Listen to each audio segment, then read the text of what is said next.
ඔබත් දකින්න ඕන තැනක්.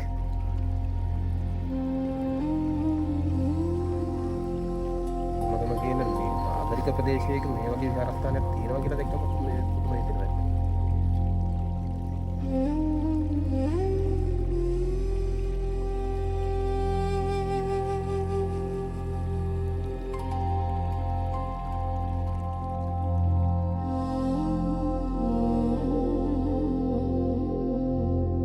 මේ විහාරස්ථානයේ ආරම්භය සනිටුහන් වෙන්නේ 1968 න්. සංස්කරණයක් හැටියට වර්තමාන නායක ස්වාමීන් වහන්සේගේ පැමිණීමත් සමග 2022 9 වෙනි මාසයේ තමයි මේ කටයුතු ආරම්භ කරලා තියෙන්නේ.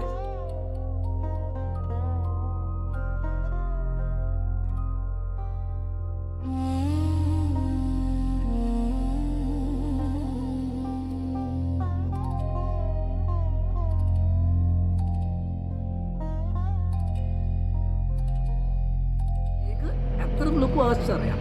ඉතින් ඕගොල්ලන් ආවොත් ඕගලන්ට තේරෙයි මේක කොච්චර දුරට ලස්සන සුන්දර නිර්මාණයක්ද කියලා. ඉතින් මේ විහාරස්ථානයේ නව සංස්කරණයක් විදියට දැන් නව ස්වාමීන් වහන්සේගේ අනුශාසකත්වයෙන් මේ වෙනකොට සිද්ධ වුණා කියලා තමයි අපිට දැනගන්න ලැබෙන්නේ.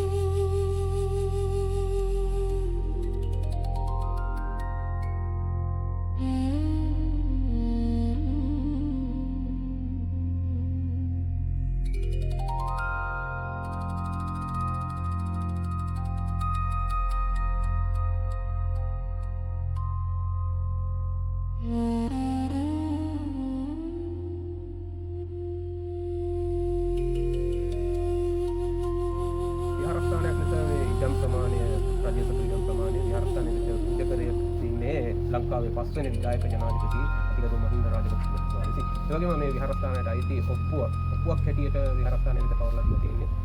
එතුමාගෙන් පස්සේ පස්සේ ලංකාවේ 6 වෙනි විධායක ජනාධිපති අතිගරු මෛත්‍රීපාල සිරිසේන මහත්මයා. ඉන් අනතුර 2016 වර්ෂයේදී තමයි මෙහි ප්‍රතිසංස්කරණ කටයුතු ආරම්භ කළේ. ශ්‍රී සම්බුද්ධි විහාරය ඉඹුලකන් මේ විහාරස්ථානයට ඕගොල්ලන් එනකොට ඕගොල්ලන් මේක සියසින් නරඹන්න එනවා නම් ඕගොල්ලන් ගේන පොලිතින් අපද්‍රව්‍ය මෙතන බැහැර ගන්න එපා කියලා ඕගොල්ලන්ගෙන් කාර්මික ඉල්ලීමක් කරනවා. ඉතින් ඕගොල්ලන්ට පුළුවන් මේ සුන්දරත්වය විඳගන්න. ඒ සුන්දරත්වය මෙලෙසම රැකගනිමින්.